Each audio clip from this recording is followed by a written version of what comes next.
Comencemos sin más hablando sobre lo que son los músculos anterolaterales del abdomen. Bueno, para empezar podemos comprender que estos músculos se encuentran en la cavidad del abdomen, inferior a lo que viene a ser el tórax. Estos van relacionados entre únicamente para la comprensión de la anatomía. Sabemos que macroscópicamente su estructura y disposición, inserciones, irrigación e inervación, estos músculos conforman la pared anterior y lateral del abdomen, desempeñando un papel fundamental en la protección de las vísceras, la postura corporal y la participación en funciones fisiológicas como la micción, defecación, tos y parto además. Sabemos que contribuyen de manera activa a la expiración forzada y el mantenimiento de la presión intraabdominal.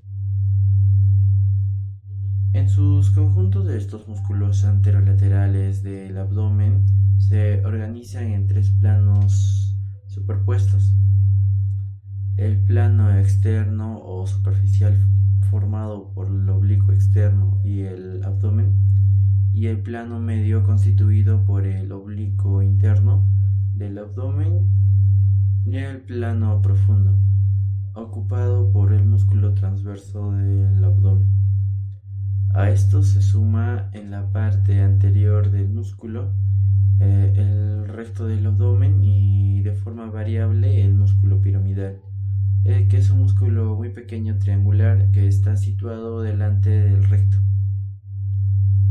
Ahora, hablemos sobre el músculo oblicuo externo del abdomen. Este músculo es el más superficial y externo de los músculos anterolaterales. Este se origina mediante las digitaciones de las 8 últimas costillas o en ocasiones de la quinta a la 12ª intersticia ósea, con el serrato anterior y el dorsal ancho. Sus fibras se dirigen oblicuamente hacia abajo y delante, como si uno manteniera las manos en los bolsillos. Las fibras posteriores se insertan en la cresta ilíaca y el ligamento inguinal, mientras que las fibras anteriores terminan en una amplia apeneurosis que contribuye a formar la línea alba. Esta apeneurosis, que continúa inferiormente con el ligamento inguinal o ligamento de Paupart, que va desde la esquina ilíaca anterior hasta el tubérculo del pubis y forma también la pared anterior del conducto inguinal. Su acción principal es la flexión y la rotación contralateral del tronco. Por ejemplo, el oblicuo externo derecho rota el tronco hacia la izquierda. Además, comprime las vísceras abdominales y participa en la expiración, que está inervado por los nervios intercostales inferiores, desde la torácica 7 a la torácica 12, y por el nervio iliopogástrico, que recibe una irrigación de las arterias intercostales posteriores, subcostal y epigástrica superior.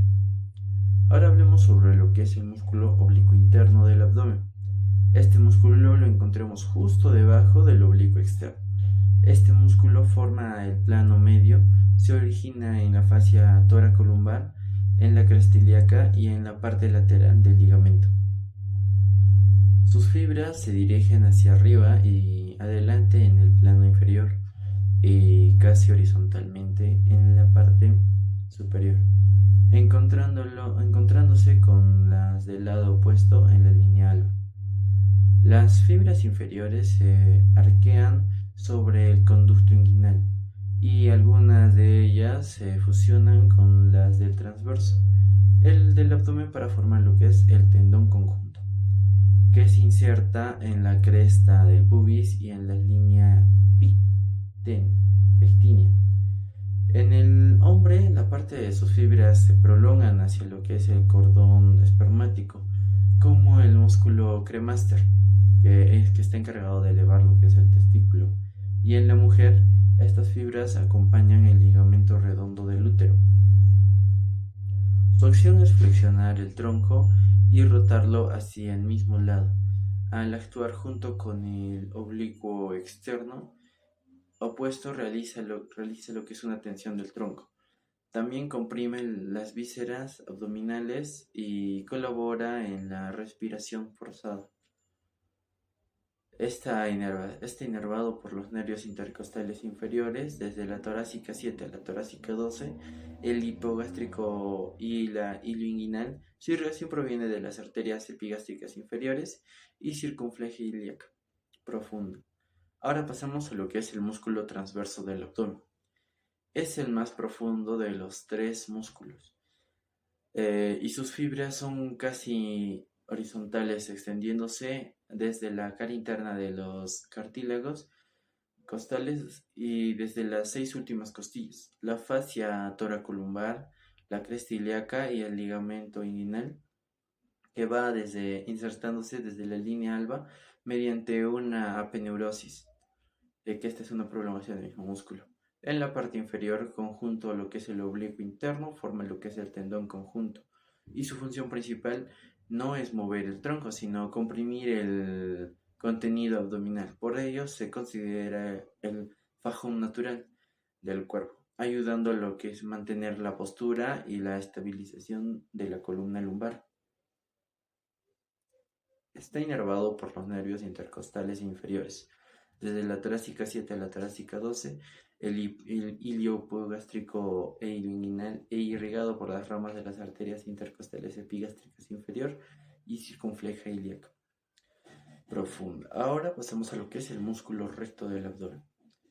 Ocupa la parte anterior del abdomen dentro de una vaina fibrosa formada por las apeneurosis de los músculos anterolaterales.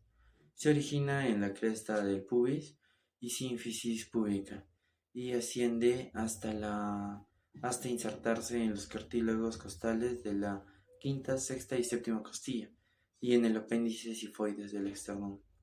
Está dividido por 3 o 4 intersecciones y que le dan el aspecto de los cuadritos o six-pack, como lo dicen algunos, ¿no? Y su función es flexionar el tronco y comprimir las vísceras, además de participar en la expiración forzada.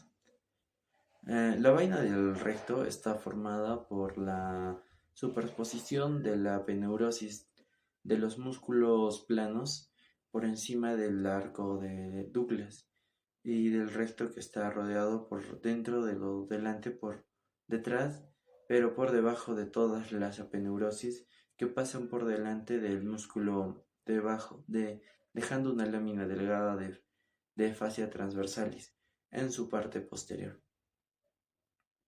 Está inervado por los nervios intercostales desde la T6 hasta la T12 y irrigado por las arterias epigástricas superior e inferior, que anastomosan entre sí, formando una importante red colateral entre la arteria subclavia y la ilíaca externa. Ahora pasamos a lo que es el músculo piramidal. El músculo piramidal es un pequeño musculito triangular que es inconstante, situado delante del recto del abdomen y que éste está cerca de lo que es el pubis. Se origina en el cuerpo del pubis y se inserta en la línea alba, a la cual tensa donde se ve ausente lo que es uno o ambos lados. Ahora hablemos de lo que es una fascia y la línea alba.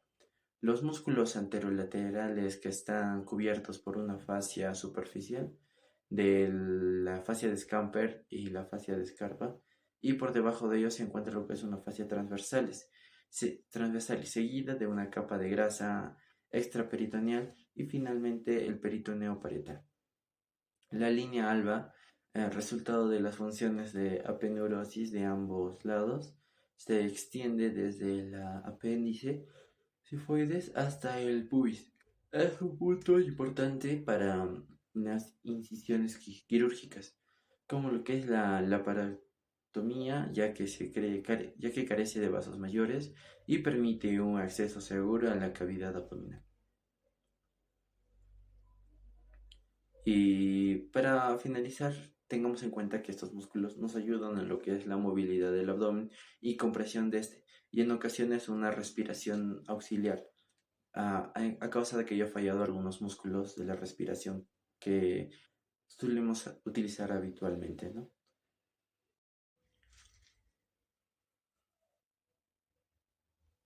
Anatomía del estómago, vaso, páncreas, hiato y vías biliares. El estudio conjunto del vaso, del estómago, el páncreas, el hiato esofágico y vías biliares permiten comprender la organización visceral de la región supramesocólica, donde la anatomía topográfica y peritoneal se relaciona estrechamente para formar un conjunto funcional de vascular y embriológicamente interdependiente. El estómago. El estómago es el órgano hueco dilatado, situado entre el esófago abdominal y el duodeno, que ocupa principalmente el hipocondrio izquierdo y el epigastrio, y su eje mayor se dirige oblicuamente de arriba a abajo y de izquierda a derecha. Rubier lo describe como una víscera en forma de J, alargada con dos caras, dos bordes y dos orificios. Caras: anterior, en contacto con el diafragma, la cara inferior del hiato y la pared abdominal anterior. Posterior, relacionada con la bolsa omental y los órganos retroviscerales. Y del páncreas, vaso, riñón, glándulas suprarrenal izquierdos. Bordes o curvaturas. La curvatura menor o cóncava orientada hacia arriba y a la derecha da una inserción al aumento menor. La curvatura mayor convexa dirigida hacia abajo y a la izquierda da una inserción al aumento mayor, al ligamento gastroesplénico y al ligamento gastrocólico. Orificios cardias donde se desemboca el esófago, ubicados a nivel de la T11, el píloro, que comunica con el duodeno, situado en el nivel de la lumbar 11, en el plano transpilórico. Internamente se distribuyen en 4 regiones anatómicas: el fondo gástrico, cuerpo antropilórico, canal pilórico, entre último, que es un esfínter muscular que regula el vaciamiento gástrico. La mucosa presenta pliegues longitudinales, rugas que se orientan hacia el píloro y facilitan el tránsito del quimo, irrigación, que proviene del tronco celíaco por medio de sus ramas, arteria gástrica derecha e izquierda, y las arterias gastroepiploicas derecha e izquierda. Arterias gástricas cortas procedentes de la esplénica. Y ahora en el drenaje venoso que sigue el trayecto arterial desembocando finalmente en la vena porta hepática, y ahora con la inervación simpática del plexo celíaco y parasimpática del nervio vago. Ahora hablemos del vaso. El vaso es un órgano paraquimatoso de forma ovoidea, color rojo vinoso, situado en el hipocondrio izquierdo, entre el fondo gástrico y el diafragma. Su eje mayor consigue el 10º arco costal y su longitud, que es el promedio, es de 12 centímetros, que posee dos caras y dos bordes. La cara diafragmática lisa y convexa, aplicada contra el diafragma y separada del pulmón izquierdo por el receso costodiafragmático de la cara visceral, dirigida medialmente, que presenta unas impresiones gástricas, renal y cólica. En la cara visceral se encuentra el hilo esplénico, por donde entran y salen los vasos esplénicos y los linfáticos. Está suspendido por duplicaturas del peritoneo, ligamento espleno-renal que lo une al riñón y contiene los vasos esplénicos, y el ligamento gastroesplénico que lo conecta con el fondo gástrico y transporta las arterias gástricas cortas, y la gastroepiploica izquierda, que funcionalmente el vaso actúa como un órgano hematopoyético linfático y de filtración sanguínea. Su irrigación procede de la arteria esplénica, rama del tronco celíaco. El drenaje venoso se realiza por la vena esplénica, que participa en la formación de la vena porta. Y por último, que hablemos del páncreas. El páncreas es una glándula mixta, exócrina y endocrina, que de una forma alargada, situada transversalmente en el retroperitoneo, por detrás del estómago y delante de la columna vertebral. Se extiende de derecha a izquierda de la curvatura duodenal hasta el hilo esplénico. Se distinguen 4 porciones: una cabeza alojada en el marco duodenal, un cuello anterior, la vena porta, y un cuerpo que cruza delante de la aorta y la arteria mesentérica superior, cola que alcanza lo que es el hilio esplénico en su cara posterior, que se relaciona con la vena porta, la vena cava inferior y los vasos renales. Por delante está separada por el estómago, por la bosa mental, cavidad peritoneal menor. El conducto pancreático principal de Wilson, que recorre toda la glándula y desemboca junto con el colédoco en la ampolla hepatopancreática de Vater, abriéndose en la segunda porción del duodeno por la papila mayor. A veces existe un conducto accesorio de Santorini. La irrigación en ramas de la arteria esplénica pancreático-duodenales superiores e inferiores, y un drenaje venoso hacia las venas esplénicas y mesentérica superior, y inervación del plexo celíaco. Ahora, hablemos del hiato esofágico del diafragma. El hiato esofágico, que es una abertura en el diafragma situada a nivel de la torácica 10, por donde el esófago atraviesa el músculo para unirse al esófago. Está limitado por los pilares derecho e izquierdo del diafragma y reforzado por las fibras musculares en forma de lazo que actúan como esfínter externo fisiológico, junto al esófago, que pasan ramas del nervio vago anterior, posterior. Los pequeños vasos esofágicos, su integridad es esencial para evitar el reflujo gastroesofágico, donde se debilita o ensancha, se produce la hernia hiatal, donde parte del estómago asciende a lo que es el tórax. Ahora hablemos de vías biliares. Las vías biliares son el sistema del conducto que conducen a la bilis desde el hígado hasta el duodeno.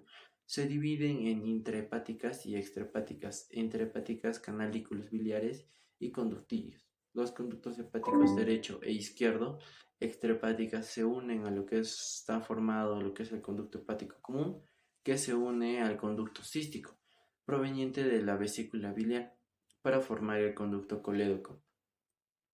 El conducto colédoco, que desciende por detrás de la primera porción del duodeno y se introduce en la pared de la segunda porción, uniéndose al conducto pancreático en la ampolla de Vater, donde ambos se abren en la papila duodenal mayor, regulados por el esfínter de Oddi. La vesícula biliar, situada en la cara inferior del hígado, sirve como reservorio o concentrador de bilis. Su mucosa forma pliegues y su pared posee fibras musculares que facilitan la expulsión del contenido hacia el duodeno tras los estímulos hormonales de la colicistoquinina. Ahora hablemos de su irrigación. Está irrigado por la arteria cística, rama de la arteria hepática derecha, que es el drenaje venoso hacia la vena porta. Y ahora su inervación desde el plexo hepático y relaciones del parasimpático. En relaciones peritoneales y clínicas, estos son órganos unidos y separados por una serie de pliegues peritoneales.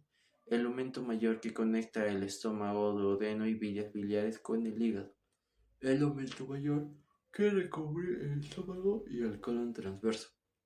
El ligamento gastroesplénico y el espleno renal, que integran lo que es el vaso dentro del conjunto supramesocólico.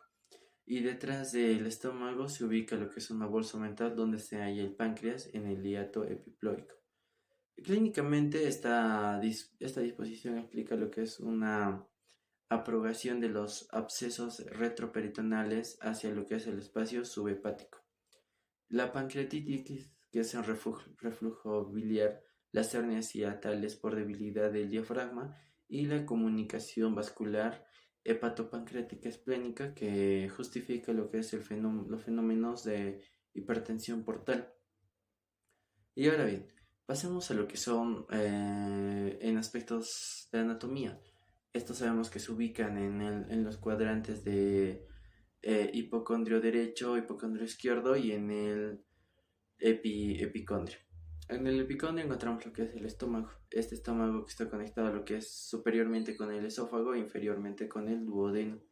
En el duodeno sabemos que ya están lo que son las ampollas, ampolla duodenal menor, que siempre está arriba, y la ampolla duodenal mayor, que está abajo, que está en relación a lo que es la ampolla de Vater, y esta está en relación a lo que es el conducto colédoco y el conducto pancreático propio de Santorini. Bueno, hasta acá sería mi explicación de lo que es temas de lo que es el estómago, páncreas. Anatomía del intestino delgado. El intestino delgado, que se constituye por la porción más larga del tubo digestivo, extendiéndose desde el píloro hasta la válvula ileocecal, donde continúa con el intestino grueso. Ocupa una gran parte de la cavidad abdominal, especialmente en la región mesentérica, y desempeña un papel fundamental en la digestión y absorción de los nutrientes.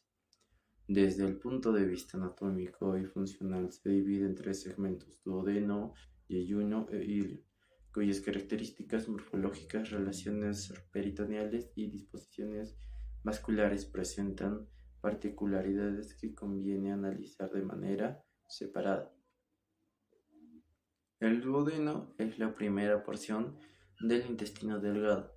Tiene una forma de C o herradura, rodeando la cabeza del páncreas.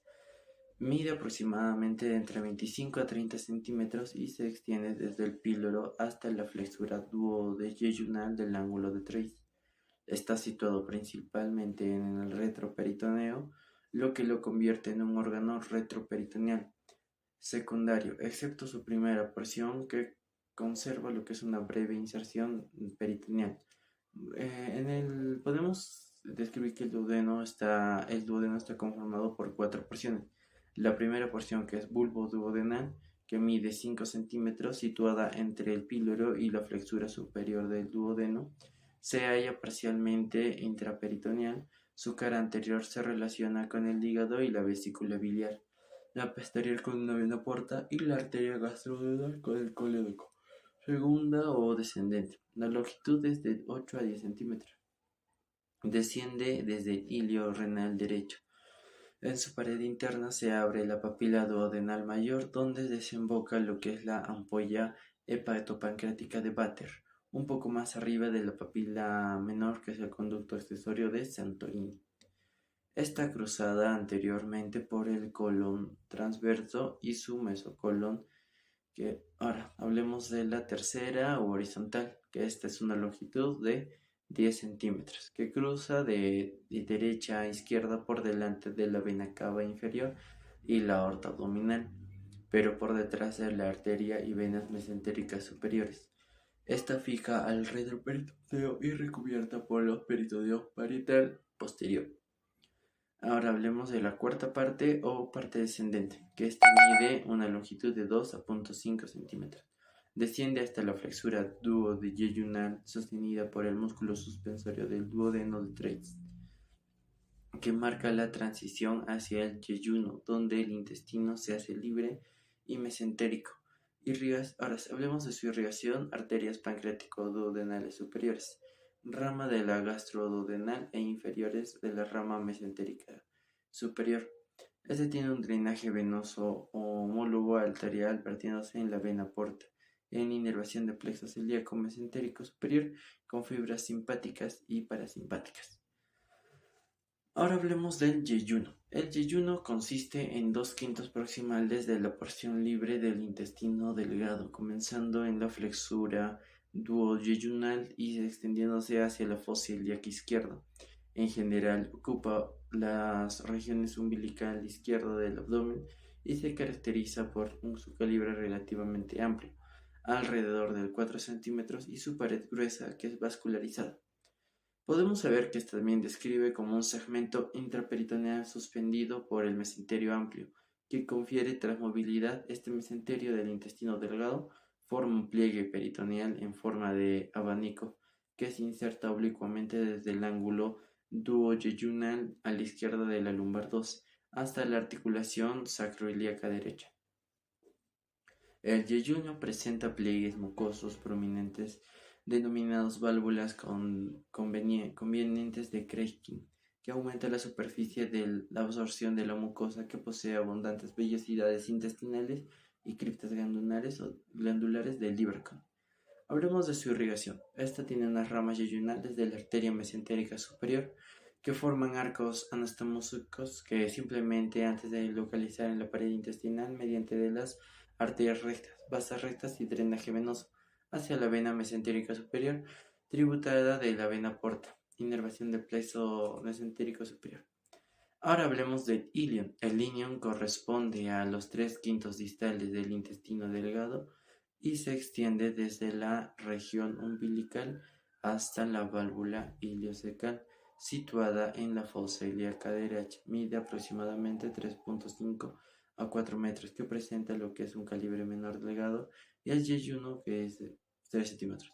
Anatómicamente se conserva lo que son las mismas túnicas del yeyuno, seroso muscular y su mucosa, pero de diferencias notables. Su pared es más delgada y menos vascularizada. Tiene los pliegues circulares son más escamosos y desaparecen en el extremo distal.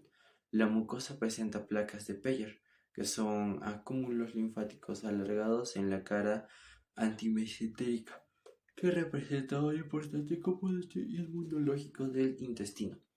El ilion termina en la válvula ileocecal, que regula el paso del contenido hacia el ciego y evita el reflujo del contenido cólico en su extremo terminal del ilion, que mantiene relaciones con la vejiga y los ureteres en la pelvis menor. La irrigación y las ramas iliares de la arteria mesentérica superior, con arcos anastomósicos y múltiples y más complejos que ellos yeyunales, drenaje óseo hacia la vena mesentérica superior, inervación. Fibras del plexo mesentérico superior con componentes simpáticos y parasimpáticos. Su disposición peritoneal y relaciones topográficas. El yeyuno y el ilion están completamente recubiertos por el peritoneo visceral, salvo en la línea de la inserción del mesenterio. Dicho mesenterio que contiene vasos linfáticos, grasa y nervios organizados en dos hojas que se separan por envolver al intestino. La raíz del mesenterio cruza de forma oblicua el abdomen, de izquierda a derecha y de arriba a abajo, cruzando estructuras importantes como la aorta abdominal, la vena cava inferior, el uréter derecho y el músculo psoas mayor. Entre sus asas se interponen lo que son los pliegues peritoneales, como los procesos paraduodenales y los recesos ileocecales, que pueden tener una relevancia quirúrgica o ser asiento de hernias internas. Posteriormente, el yeyuno, el ilion, se relaciona con la pared abdominal posterior y el páncreas anteriormente, con el aumento mayor, el colon transverso y la pared abdominal anterior. El peritoneo forma además el ligamento de Treis, una estructura fibromuscular que fija el duodeno y el comienzo del yeyuno a la raíz del diafragma, determinando el límite anatómico entre la porción fija y la móvil del intestino delgado. Ahora hablemos de una configuración interna y la estructura de la pared. El intestino delgado, que presenta 4 túnicas concéntricas, que es una túnica serosa o peritoneo visceral, que recubre casi todo el órgano y facilita el desplazamiento dentro de la cavidad abdominal. Capa muscular. Está compuesta por fibras longitudinales externas y circulares internas, responsables de los movimientos peristálticos y segmentarios. Su mucosa, que tiene tejidos conectivos laxo y contiene vasos linfáticos y plexos nerviosos de Meissner. La mucosa, que está tapizada por epitelio cilíndrico con microvellosidades, es pliegues circulares, criptas glandulares y estructuras linfáticas. Esta disposición permite una gran superficie de absorción y una motilidad coordinada que impulsa el quimo hacia el colon. Ahora pasemos a lo que es su irrigación, drenaje e inervación general.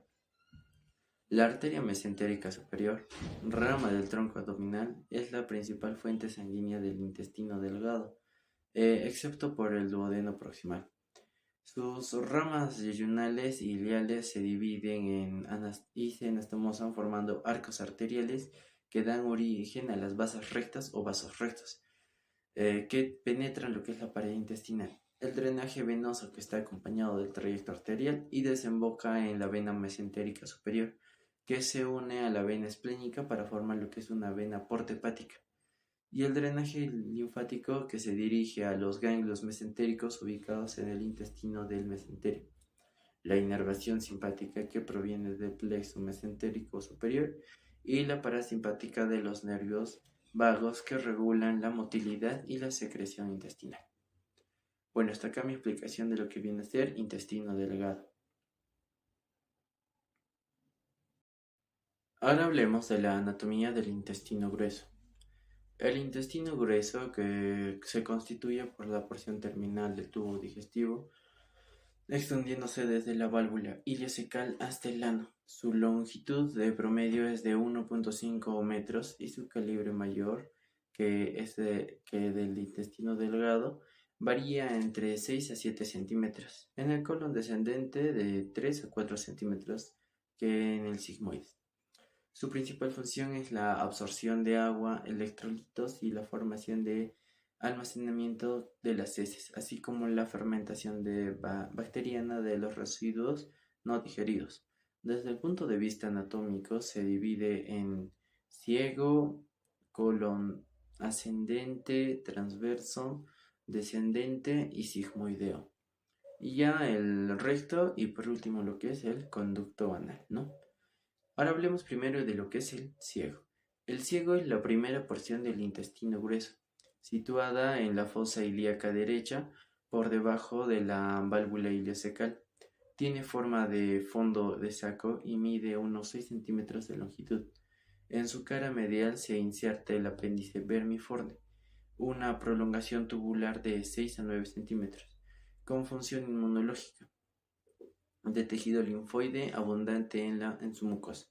Relaciones, este tiene una relación anterior a lo que es la pared abdominal y una posterior a lo que es la fosa ilíaca y psoas mayor del músculo psoas derecho, superior a la válvula ileocecal y medial a lo que es el apéndice y asas del ilion terminal. El peritoneo es el ciego completamente recubierto por el peritoneo y posee lo que es una cierta movilidad gracias al mesoapéndice, que contiene los vasos apendiculares.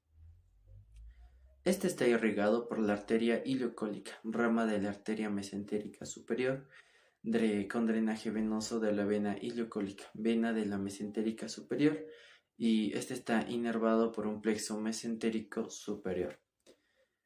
Ahora pasemos a lo que es el colon ascendente. Este colon ascendente se extiende desde el ciego hasta la flexura cólica derecha o flexura hepática, que mide entre 12 a 15 centímetros y asciende por el flanco derecho en posición retroperitoneal. Este tiene relaciones anteriores, que son las asas del intestino delgado, y posteriores como el riñón derecho y cuadrado lumbar. Superior, el lóbulo derecho del hígado y vesícula biliar. Sus características anatómicas de esta porción del intestino, que es característica de un mesenterio retroperitoneal secundario, y este presenta tenias cólicas, 3 bandas longitudinales musculares, y este exhibe austros y saculaciones y apéndices epiploicos de grasa. Este tiene una irrigación arteria cólica derecha y ramas de la arteria ileocólica, que tiene un drenaje venoso hacia la vena mesentérica superior. Y este está inervado por el plexo del mesentérico superior. Ahora pasemos a lo que es el colon transverso. Este colon transversal, que mide desde el 40 a 35 centímetros, se extiende desde la flexura cólica derecha hasta la flexura cólica izquierda o esplénica. Es la porción más móvil del colon, suspendida por el mesocolon transverso, que une la pared posterior del abdomen. Y sus relaciones son superiormente el hígado en la parte derecha y el estómago en la parte izquierda o el vaso.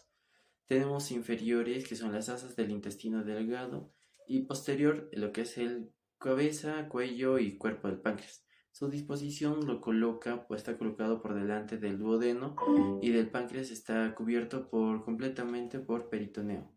Este está irrigado por ramas de la arteria cólica media, que esta es rama de la mesentérica superior, y cólica izquierda, que es la mesentérica inferior.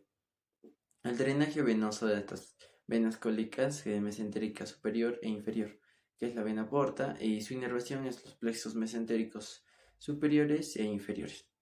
Ahora hablemos de lo que es el colon descendente. Se extiende desde la flexura cólica izquierda hasta el borde superior del ilíaco y mide unos 25 a 30 centímetros y es retroperitoneal. Sus relaciones en la parte anterior son las asas del intestino delgado, y en la posterior, que es el riñón izquierdo y psoas y cuadrado lumbar. Lateralmente tiene una pared abdominal izquierda, y la pared del colon, que es descendente, conserva las características generales del colon, tenias y austras y apéndices epiploicos. Pasando a lo que es una irrigación de la arteria cólica izquierda, que es rama de la mesentérica inferior, y este tren tiene un drenaje venoso, y su drenaje venoso pertenece a lo que es la vena mesentérica inferior, y su inervación es por el plexo mesentérico inferior. Tiene fibras simpáticas y parasimpáticas del nervio pélvico.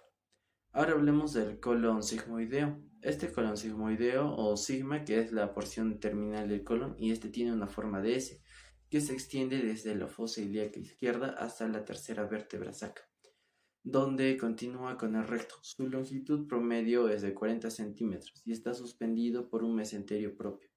El mesosigma, que tiene relaciones anterior a las asas del intestino delgado y vejiga urinaria en el varón y útero en las mujeres. En la parte posterior del recto y vasos ilíacos del mesosigma, que contiene lo que son vasos sigmoideos, rama de la arteria mesentérica inferior e irrigación de las arterias sigmoideas, rama de la mesentérica inferior, y drenaje venoso por las venas sigmoideas mesentéricas inferiores y su inervación por el plexo mesentérico inferior, y fibras parasimpáticas de los nervios esplénicos pélvicos de la sacra 2 hasta la sacra 4. Ahora hablemos del recto. El recto, que se constituye la porción terminal del intestino grueso, se extiende desde la tercera vértebra sacra hasta el canal anal y mide aproximadamente de 12 a 15 centímetros y se ubica en la cavidad pélvica anterior al sacro y al coxis. Esta tiene partes, tiene una porción superior que está cubierta parcialmente por el peritoneo infraperitoneal y tiene una porción media e inferior completamente extraperitoneal y tiene relaciones en el varón con la vejiga, las vesículas seminales y próstata, y en la porción de la mujer con la vagina y el útero. Tiene una configuración externa que esta presenta válvulas transversales o llamadas de Armstrong que ayudan al sostener las heces.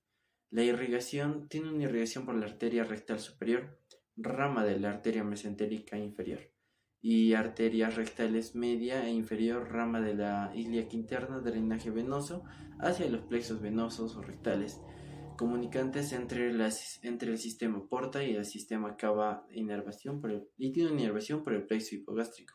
Este tiene fibras simpáticas y parasimpáticas. Tiene una disposición peritoneal y relaciones generales. El intestino grueso muestra una disposición peritoneal variable. El ciego, el colon transverso y sigmoideo son intraperitoneales y móviles. El colon ascendente y descendente, que son retroperitoneales secundarios. El recto, que es infraperitoneal. Los mesos, que corresponden a lo que es el mesocolon transverso, y mesosigma, que contienen vasos linfáticos y nervios que irrigan lo que es las distintas porciones del colon. La pared del colon se distingue del intestino delgado por la presencia de tenias, austras y apéndices epiploicos, y estructuras que contienen su aspecto característico en las imágenes anatómicas, ¿no? Bueno, sabemos que en los aspectos que tienen apéndices epiploicos, estos apéndices epiploicos que están rellenos de lo que viene a ser grasa, tenemos austras, que son abultamientos donde hay una concentración en lo que se absorbe agua y electrolitos, y es un saco donde se almacena lo que son las heces fecales. También tenemos lo que son las tenias.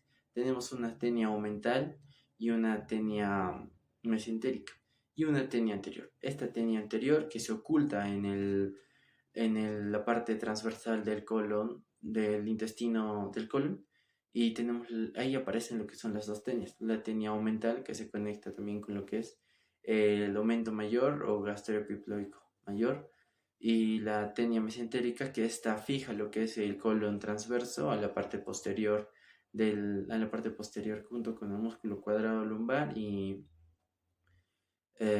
músculo lumbares, ¿no? Ahora también hablemos de su irrigación, que tiene un conducto rectal por último y una inervación la arteria mesentérica superior, que está irriga lo que es el colon derecho, ¿no? Y unos 2/3 proximales del colon transverso. Bueno, ahora vamos a hablar de lo que es la irrigación y inervación de lo que es el abdomen, ¿no? Pasamos a lo que es la irrigación. Para este sabemos que este tiene una irrigación de la aorta abdominal y esta aorta abdominal se divide en tres ramas principales, que son la del tronco celíaco y la arteria mesentérica superior e inferior. Primero hablemos del tronco celíaco y sus ramas colaterales. El tronco celíaco se irriga lo que es con el estómago y con el vaso y con el hígado y la parte esofágica, ¿no? Y por último lo que es el páncreas, que lo vamos a dibujar así. El tronco celíaco tiene tres ramas. Una rama gástrica izquierda que esta asciende por el cardias y desciende hacia abajo. Y esta tiene unas ramas colaterales. Tiene una rama esofágica anterior que se va en dirección hacia arriba y tiene una rama gástrica anterior o gastroesofágica anterior y una rama hepática, ¿no? Ahora tenemos lo que es otra rama, una rama de la arteria del tronco celíaco sería la rama hepática común. Esta hepática común desciende y tiene una dirección hacia la derecha y se divide en arteria gastroduodenal, una arteria hepática común y una arteria pancreático-duodenal. Esta arteria hepática común que se divide en una rama derecha e izquierda y en la rama derecha que se divide en la arteria cística. La arteria gastroduodenal se divide y tiene una división para la arteria gastroepiploica izquierda, que se va a anastomosar con la gastroepiploica derecha. Ahora hablemos de la arteria pancreático-duodenal. Esta arteria pancreático-duodenal tiene una ramificación anterior y una posterior. Ahora pasamos a otra rama, la rama esplénica.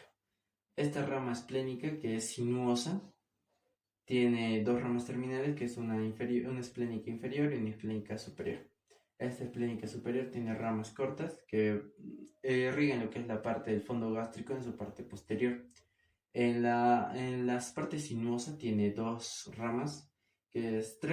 Una rama terminal que es en la cola del páncreas, una es la dorsal o arteria magna o arteria de León, y la otra arteria que es una arteria dorsal del páncreas que se divide en una arteria prepancreática y pancreática inferior. Estas se van a anastomosar con la arteria mesentérica superior. Ahora, en la rama esplénica inferior que se va a anastomosar, se va a dividir y forma lo que es la rama gastroepiploica derecha, que esta se va a anastomosar con la gastroepiploica izquierda de la rama hepática común. Ahora pasamos a lo que es la arteria mesentérica superior.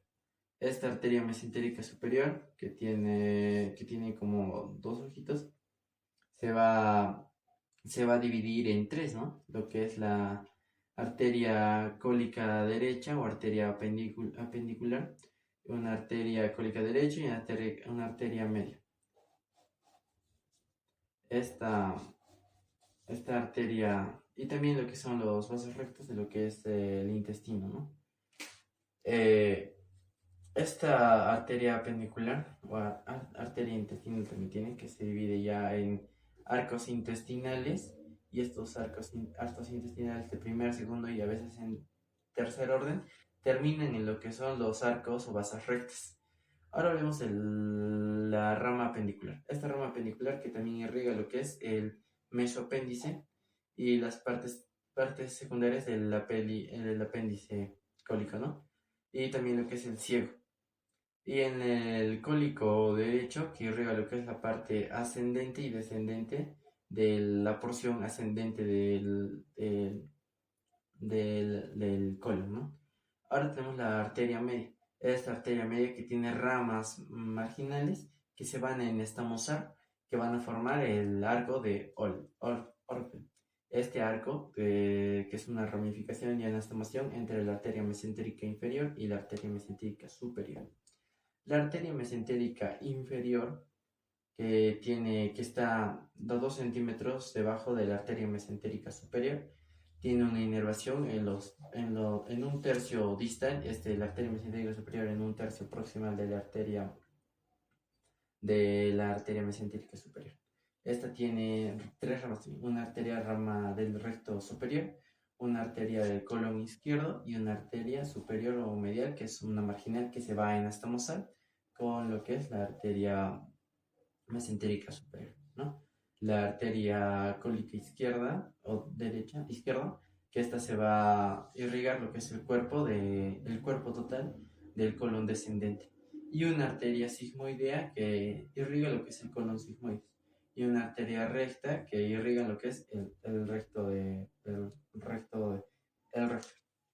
En la parte de distribución venosa, lo mismo, pero esta tiene una diferencia porque de acá parte una arteria hepática, y de esta arteria hepática común se divide ya en la arteria cólica, en la arteria mesocólica, en la arteria mesentérica superior, venas mesentéricas superiores y venas mesentéricas inferiores, junto con una vena de tronco celíaco. Pasemos ahora a inervación. La inervación, que esta inerva lo que son igual en un plexo del tronco celíaco, y un plexo de mesentérico superior y un plexo mesentérico inferior, junto con un plexo hipogástrico y un plexo epigástrico, ¿no?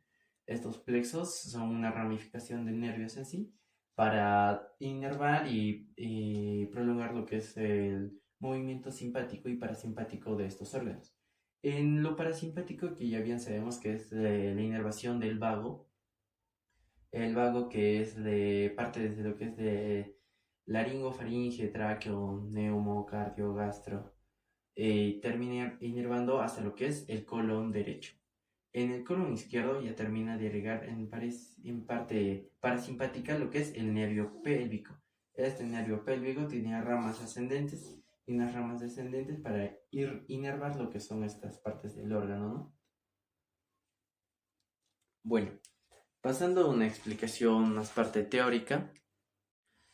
Ahora bien, en una parte más teórica de drenaje venoso abdominal, o sea, que es la mayor parte de la sangre venosa abdominal que drena hacia la vena porta hepática, y esta vena tiene mesentérica superior, que recoge sangre del intestino delgado, ciego y colon, y ascendente y transverso y proximal. Y la vena mesentérica inferior, que recoge sangre desoxigenada del colon descendente, sigmoides y recto superior. Y las venas esplénica, que recoge sangre del vaso, páncreas y parte del estómago. Se une a la mesentérica superior para formar la vena porta. Las venas retroperitoneales y renales, que lumbares, y gonadales, que es la vena cava inferior, del recto inferior, que tiene un drenaje dual hacia los que son los plexos ilíacos, la vena cava inferior, y tiene el plexo rectal con la vena porta. Pasemos a lo que es inervación del abdomen. La inervación abdominal se organiza en plexos abdominales derivados de los ganglios prevertebrales. Como primero tenemos a lo que son los plexos simpáticos. El plexo celíaco, que está rodeado del tronco celíaco, envía fibras al estómago, hígado, vaso, páncreas y duodeno. Y el plexo mesentérico superior, que lleva fibras torácicas de la T10 a la T12 hasta el intestino delgado y colon derecho. Y el plexo mesentérico inferior, que lleva fibras lumbares desde la lumbar 1 hasta la 2 para el colon izquierdo y el recto superior. Y el plexo hipogástrico superior, que conecta el mesentérico inferior con los plexos pélvicos y el plexo complejo parasimpáticos. Tenemos un nervio vago que inerva en el estómago y el intestino delgado y colon derecho hasta la flexura esplénica. Y los nervios esplénicos pélvicos desde el sacro 2 hasta el sacro 4. Y estos inervan lo que es el colon izquierdo, el sigmoides y el recto distal. Los plexos intramulares, que son los plexos de Auerbach o de Meissner, que controlan el local del peristatismo y la secreción del intestino delgado y grueso. Tienen trayectos y vasculonerviosos. Estas arterias mesentéricas y troncos celíacos que discurren posteriores al peritoneo, que estas están rodeadas por gracia, ganglios y linfas. Estos plexos simpáticos que acompañan las arterias hasta las vísceras forman lo que son unas redes complejas alrededor de vasos. y tiene una raíz del mesenterio que cruza de la izquierda a derecha sobre la aorta en la vejiga, formando lo que son vasos linfáticos, y nervios hacia lo que es el cordón delgado, formando lo que es un bypass. Comencemos sin más hablando sobre lo que son los músculos anterolaterales del abdomen. Bueno, para empezar podemos comprender que estos músculos se encuentran en la cavidad del abdomen, inferior a lo que viene a ser el tórax. Estos van relacionados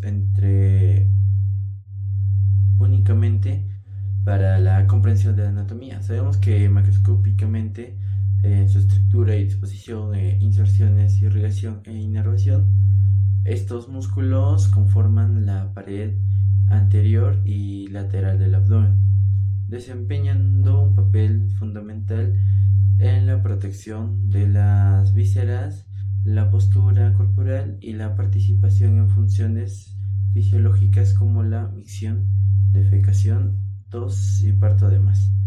Sabemos que contribuyen de manera activa a la expiración forzada y el mantenimiento de la presión intraabdominal.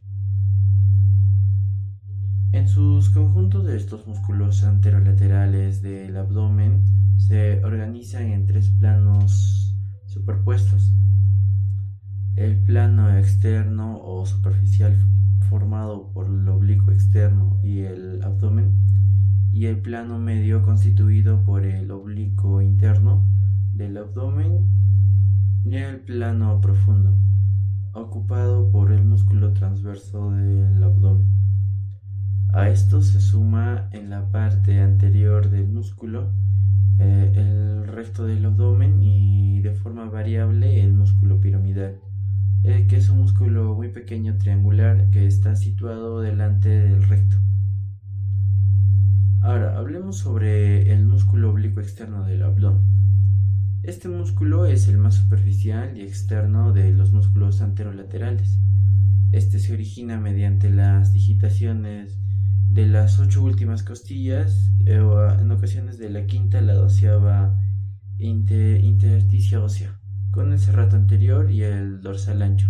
Sus fibras se dirigen oblicuamente hacia abajo y delante, como si uno manteniera las manos en los bolsillos.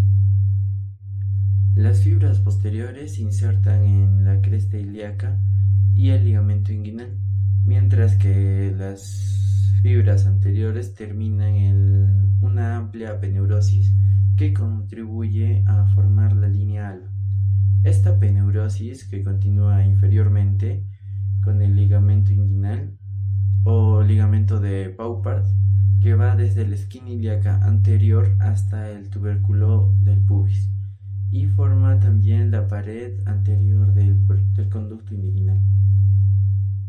Su acción principal es la flexión y la rotación contralateral del tronco. Por ejemplo, el oblicuo externo derecho rota el tronco hacia la izquierda. Además, comprime las vísceras abdominales y participa en la expiración, que está inervado por los nervios intercostales inferiores, desde la torácica 7 a la torácica 12, y por el nervio iliopogástrico, que recibe una irrigación de las arterias intercostales posteriores, subcostal y epigástrica superior. Ahora hablemos sobre lo que es el músculo oblicuo interno del abdomen. Este músculo lo encontramos justo debajo del oblicuo externo.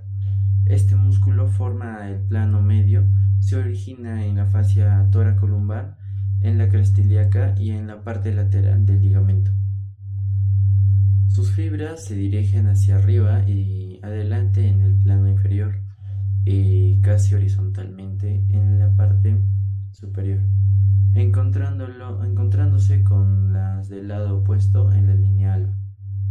Las fibras inferiores se arquean sobre el conducto inguinal y algunas de ellas se fusionan con las del transverso, el del abdomen, para formar lo que es el tendón conjunto, que se inserta en la cresta del pubis y en la línea pectínea. En el hombre, la parte de sus fibras se prolongan hacia lo que es el cordón espermático, como el músculo cremaster, que está encargado de elevar lo que es el testículo, y en la mujer Estas fibras acompañan el ligamento redondo del útero. Su acción es flexionar el tronco y rotarlo hacia el mismo lado. Al actuar junto con el oblicuo externo opuesto, realiza lo que es una tensión del tronco. También comprime las vísceras abdominales y colabora en la respiración forzada. Está inervado por los nervios intercostales inferiores, desde la torácica 7 a la torácica 12, el hipogástrico y la ilioinguinal. Su irrigación proviene de las arterias epigástricas inferiores y circunfleja ilíaca profunda. Ahora pasamos a lo que es el músculo transverso del abdomen. Es el más profundo de los tres músculos y sus fibras son casi horizontales, extendiéndose desde la cara interna de los cartílagos costales y desde las 6 últimas costillas, la fascia toracolumbar, la cresta ilíaca y el ligamento inguinal, que va insertándose desde la línea alba mediante una apeneurosis, de que esta es una prolongación del mismo músculo. En la parte inferior, conjunto a lo que es el oblicuo interno, forma lo que es el tendón conjunto. Y su función principal no es mover el tronco, sino comprimir el contenido abdominal. Por ello se considera el fajón natural del cuerpo, ayudando a lo que es mantener la postura y la estabilización de la columna lumbar. Está inervado por los nervios intercostales inferiores, desde la torácica 7 a la torácica 12, el iliopogástrico e ilioinguinal, e irrigado por las ramas de las arterias intercostales epigástricas inferior y circunfleja ilíaca profunda. Ahora pasamos a lo que es el músculo recto del abdomen. Ocupa la parte anterior del abdomen dentro de una vaina fibrosa formada por las apeneurosis de los músculos anterolaterales. Se origina en la cresta del pubis y sínfisis púbica y asciende hasta insertarse en los cartílagos costales de la quinta, sexta y séptima costilla y en el apéndice sifoides del esternón. Está dividido por 3 o 4 intersecciones y que le dan el aspecto de los cuadritos o six-pack, como lo dicen algunos, ¿no? Y su función es flexionar el tronco y comprimir las vísceras, además de participar en la expiración forzada. La vaina del recto está formada por la superposición de la apeneurosis de los músculos planos por encima del arco de Douglas y del recto, que está rodeado por dentro de lo delante por detrás, pero por debajo de todas las apeneurosis que pasan por delante del músculo debajo, dejando una lámina delgada de fascia transversalis en su parte posterior. Está inervado por los nervios intercostales desde la T6 hasta la T12 y irrigado por las arterias epigástricas superior e inferior, que anastomosan entre sí, formando una importante red colateral entre la arteria subclavia y la ilíaca externa. Ahora pasamos a lo que es el músculo piramidal. El músculo piramidal es un pequeño musculito triangular que es inconstante, situado delante del recto del abdomen y que este está cerca de lo que es el pubis. Se origina en el cuerpo del pubis y se inserta en la línea alba, a la cual tensa donde se ve ausente lo que es uno o ambos lados. Ahora hablemos de lo que es una fascia y la línea alba. Los músculos anterolaterales que están cubiertos por una fascia superficial, de la fascia de Scamper y la fascia de Scarpa, y por debajo de ellos se encuentra lo que es una fascia transversal, seguida de una capa de grasa extraperitoneal y finalmente el peritoneo parietal. La línea alba, resultado de las funciones de apeneurosis de ambos lados, se extiende desde la apéndice sifoides hasta el pubis. Es un punto importante para unas incisiones quirúrgicas, como lo que es la laparotomía, ya que carece de vasos mayores y permite un acceso seguro a la cavidad abdominal. Y para finalizar, tengamos en cuenta que estos músculos nos ayudan en lo que es la movilidad del abdomen y compresión de este, y en ocasiones una respiración auxiliar, a causa de que yo he fallado algunos músculos de la respiración que solemos utilizar habitualmente, ¿no? Hola a todos, bienvenidos. Hoy vamos a explorar lo que es la profundidad anatómica del riñón, uno de los órganos más importantes del cuerpo humano. Hablaremos de su ubicación, su estructura interna, las relaciones anatómicas y su irrigación y drenaje venoso, inervación y también una relevancia clínica. Bueno, a continuación sabemos que el riñón derecho es más grande y vamos a comprender lo que es un órgano, cumple funciones vitales, homeostasis del cuerpo. Definición y ubicación general. Los riñones son órganos pares y retroperitoneales con forma de frijol. Están encargados de filtrar la sangre, eliminar desechos y regular el equilibrio de agua, electrolitos y presión arterial. Además actúan como glándulas endocrinas, secretando eritropoyetina, renina y calcitrol. Cada riñón mide aproximadamente entre 11 a 12 centímetros de largo, 6 centímetros de ancho y 3 centímetros de grosor, con un peso promedio de 130 a 150 gramos en adultos. Ambos están situados al lado de la columna vertebral, en la pared posterior del abdomen, y esta está dentro del espacio retroperitoneal. En posición de pie, el riñón derecho suele estar más abajo que el izquierdo, debido a una presencia del hígado. En términos vertebrales, se extiende aproximadamente entre la torácica 12 hasta la lumbar 3, aunque varía según la postura y tamaño de cada persona, ¿no? Hablemos un poco de la superficie. Cada riñón presenta dos caras, dos bordes y dos polos. La cara anterior está relacionada con las vísceras abdominales, y la cara posterior se apoya sobre músculos como el psoas mayor, el cuadrado lumbar y la parte del diafragma. Los polos son el superior en contacto con la glándula suprarrenal y el inferior más cercano a la cresta ilíaca. El borde lateral es convexo, mientras que el borde medial es cóncavo, y en él se encuentra el ilio renal, una zona de entrada y salida para vasos nerviosos, y el uréter. Ahora hablemos sobre capas que pueden recubrir al riñón. El riñón está rodeado por 4 capas anatómicas que protegen y mantienen su posición. Hablemos ahora de la cápsula renal, que es la primera capa. Es una capa muy fina de tejido fibroso resistente y recubre directamente la superficie del riñón. Protege al parénquima y mantiene en forma el riñón. En condiciones normales se separa con facilidad, pero con enfermedades inflamatorias o tumores estos se adhieren al riñón y no tiene un medio de fijación impenetrable. Tenemos grasa perirrenal que rodean completamente el riñón y actúa como amortiguador ante traumatismos. Tenemos una fascia renal o de Gerota, que es una envoltura fibrosa que forma dos hojas, una anterior y otra posterior, que envuelven al riñón y a la glándula suprarrenal. Su función es mantener el riñón fijo en su posición anatómica. Tenemos una grasa pararrenal que se localiza fuera de la fascia renal y contribuye también a la fijación del riñón. Ahora hablemos un poco de su estructura interna del riñón. Si realicemos un corte sagital del riñón, observamos dos regiones claramente diferenciadas. Tenemos una corteza renal de aspecto granular que contiene los corpúsculos renales de Malpighi y los túbulos contorneados donde se inicia la filtración del plasma sanguíneo.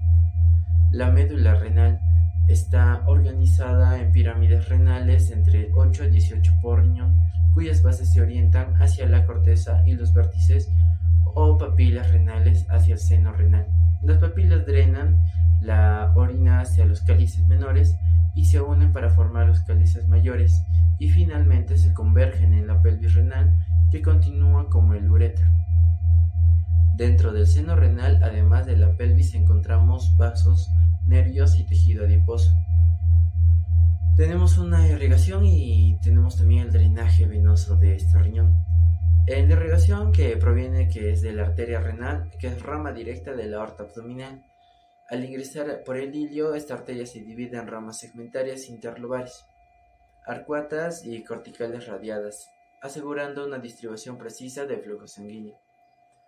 El drenaje venoso se realiza a través de la vena renal, que desemboca directamente en la vena cava inferior.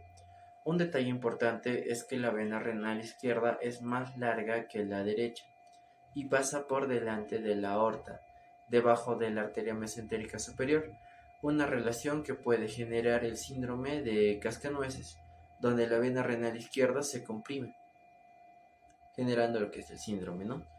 Ahora hablemos de una inervación y un drenaje venoso. La inervación renal proviene del plexo renal, con fibras simpáticas derivadas de los nervios esplánicos y fibras parasimpáticas de los nervios vagos. Esta fibra regula la vasoconstricción y la liberación de renina y la sensación visceral del dolor. El drenaje linfático, que se dirige a los ganglios linfáticos lumbares o árticos laterales, que juegan un papel importante en la diseminación de este proceso o infecciosos o neoplásicos. Ahora hablemos de relaciones anatómicas de este riñón. El riñón derecho se relaciona anteriormente con el hígado, el duodeno, el estómago y la flexura cólica derecha, mientras que el riñón izquierdo está en contacto con el estómago, con el vaso, con el páncreas y con la flexura cólica izquierda o flexura esplénica. En ambos casos, la parte posterior está coronada por una glándula suprarrenal de color amarillento y una función endocrina independiente. Estas relaciones son fundamental en cirugía radiológica, ya que la inflamación patología de un órgano vecino puede repercutir directamente sobre el riñón. Ahora, con correlación clínica y consideraciones finales, tenemos una anatomía entre los riñones, que es un órgano bien protegido por su posición posterior, que nos hace vulnerables a lo que son traumatismos lumbares. También es importante recordar que el riñón derecho es más accesible en procedimientos quirúrgicos y ecográficos debido a su ubicación más baja. Bueno, ahora hablemos de los uréteres. Son dos tubos largos, delgados, uno es derecho y el otro es izquierdo. Cada uno mide entre 25 a 30 centímetros de largo o más o menos como un lápiz, que tiene un diámetro de 3 milímetros, aunque eso puede variar. Su función principal es llevar la orina y se forma en los riñones hacia la vejiga, gracias a los movimientos musculares llamados peristálticos que empujan al líquido hacia abajo, incluso cuando estamos acostados o de pie. Los uréteres comienzan en la pelvis renal, que es la parte final del riñón, donde se reúne la orina antes de salir desde ahí. Desciende por la parte posterior del abdomen, detrás del peritoneo. Por eso se dice que son retroperitoneales hasta llegar a la vejiga. Podemos dividir su recorrido en dos grandes partes. Tenemos una porción abdominal que va desde el riñón hasta la entrada de la pelvis y tenemos una porción pélvica que continúa dentro de la pelvis hasta la vejiga. Durante su trayecto, los uréteres cruzan por delante de los músculos psoas y están en relación importante con los vasos sanguíneos, como la arteria ilíaca común o la arteria ilíaca interna, antes de entrar a lo que es la vejiga. Algo que siempre preguntan en anatomía, que son los 3 estrechamientos naturales de los uréteres, ya que son los lugares donde se pueden quedar atorados los cálculos renales. Estos son donde el uréter sale de la pelvis renal, donde el uréter cruza los vasos ilíacos y posteriormente donde el uréter entra a la vejiga. Estos puntos son clínicamente importantes porque si una piedra renal se atasca ahí, puede causar lo que es un dolor intenso conocido como cólico renal. Aunque parecen que son simples, estos tubos los uréteres tienen una estructura muy organizada y de fuera hacia adentro. Están formados por 3 capas, que la primera capa es la capa externa o adventicia, hecha de un tejido conectivo y que los fija a las estructuras vecinas. Tenemos una capa muscular con fibras que se contraen de forma coordinada para impulsar lo que es la orina. Una capa interna o mucosa recubierta por un epitelio transicional o urotelio, o un tipo de tejido que se instira, que se transpersa, ideal para lo que es el paso de orina. Este epitelio también se encuentra en la vejiga y los cálices renales, lo que ayuda a mantener un sistema continuo y protegido contra la acidez y toxicidad de la orina. Los uréteres reciben una sangre de diferentes arterias a lo largo de su trayecto, ya que son unos conductos largos. Entre las más importantes están las arterias renales en la parte superior. Tenemos también las arterias gonadales, que ya sean testiculares o ováricas, en la parte media. Y las arterias vesicales en la parte inferior, cerca de la vejiga. Las venas siguen un camino similar para drenar la sangre, y la inervación proviene del plexo renal, aórtico y vesical. Estas fibras nerviosas son las que transmiten el dolor típico del cólico renal y un dolor en la zona lumbar que puede irrigarse hacia la ingle. Las relaciones anatómicas del uréter cambian según la región del cuerpo.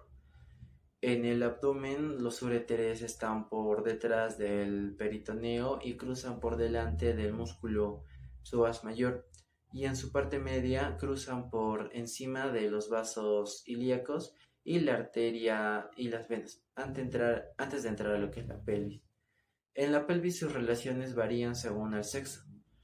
En el hombre, el uréter pasa por debajo del conducto deferente antes de llegar a la vejiga, y en la mujer pasa por debajo de la arteria uterina, una relación recordada por la frase "el agua no pasa por debajo del puente", donde el agua representa lo que es la orina y el puente es la arteria uterina. Estas relaciones son importantes porque durante las cirugías como una esterectomía, el uréter puede lesionarse y no se identifica correctamente. Al llegar a la vejiga, los uréteres se abren oblicuamente en su parte posterior, lo que funciona como una válvula natural. Cuando la vejiga se llena y aumenta la presión interna, esta disposición impide que la orina regrese hacia los uréteres, evitando el reflujo vesículo-uretral. Bueno, ahora pasamos a una explicación de la vejiga y la uretra. Tenemos saber que es almacenar la orina en la vejiga y llega desde los uréteres hasta el momento de la micción. Esta está ubicada en la pelvis menor, detrás de la sínfisis del pubis y por delante del recto, en el hombre, y por delante de la vagina del útero de la mujer. Su posición cambia según el grado de llenado. Cuando está vacía se encuentra completamente dentro de la pelvis, y cuando está llena puede elevarse hacia una cavidad abdominal, llegando incluso por encima del pubis. Tiene una forma redondeada. Cuando está vacía y más ovalada, esta se larga, y cuando está llena, hacia recién nacidos, la vejiga está situada un poco más arriba, incluso llenando a nivel del abdomen inferior. Anatómicamente distinguimos cuatro partes principales: el vértice, apex vesical, y en la parte anterior dirigida hacia lo que es el pubis y el extremo del vestigio embrionario llamado uraco. En el adulto forma un ligamento umbilical medio. En el cuerpo vesical, la parte principal más grande de que se destiende a llenarse de la orina, está cubierto por una parte superior por peritoneo visceral, fondo de la base vesical que se dirige hacia una parte inferior. Esta zona de los uréteres, aquí se forma lo que es un trígono vesical. El cuello de la vesícula es una porción más inferior y fica, se continúa desde la uretra hasta una zona redondeada de fibras musculares en forma de parte del esfínter de la uretra. El trígono vesical es una región triangular y lisa por el fondo izquierdo de la vejiga, y está formado por los orificios uretrales en la parte superior, en el orificio interno de la uretra en la parte inferior. A diferencia del resto de la mucosa en el trígono, presenta unos pliegues que distienden y permitir mantener los fluidos proporcionados. Debajo de la zona del tejido muscular es más grueso y firme, lo que ayuda a controlar la salida de orina. La vejiga tiene tres capas principales, cada una función específica. Mucosa interna está tapizada por el epitelio de transición o urotelio, que puede cambiar en forma de función de la vejiga y llenar cuando es una vejiga vacía en células venas redondeadas. Cuando se llena, se estiran y se desplana. Cada capa muscular cuenta de tres capas de fibra: una capa longitudinal, media circular y una externa longitudinal. En conjunto forman un músculo destructor encargado de contraer durante la misión y expulsar la orina. La capa adventicia serosa, que es una parte superior que está recubierta de peritoneo, por lo cual una adventicia y junto a los vecinos. relación de locación anatómica y cambia según el sexo. En el hombre por delante de la sínfisis y detrás del recto y debajo de la próstata, y en la mujer por delante de lo que es la pubis y por detrás se encuentra la vagina y el útero. Posteriormente, ambos sexos en la vejiga y en una relación intestinal cuando se llena. La irrigación arterial proviene de una rama arterial interna y de las arterias vesiculares superiores, ramas de la arteria umbilical. Esta arteria inferior presenta principalmente en el hombre. En la mujer, la vascularización adicional viene de arterias vaginales y uterinas.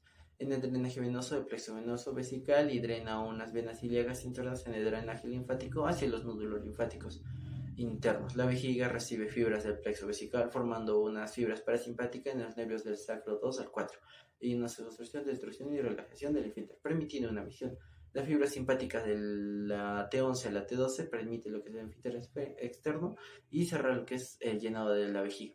Las fibras simpáticas del pudendo y fibra del externo que es voluntario. Este control mixto aplica porque la emisión en contacto voluntario como reflejo.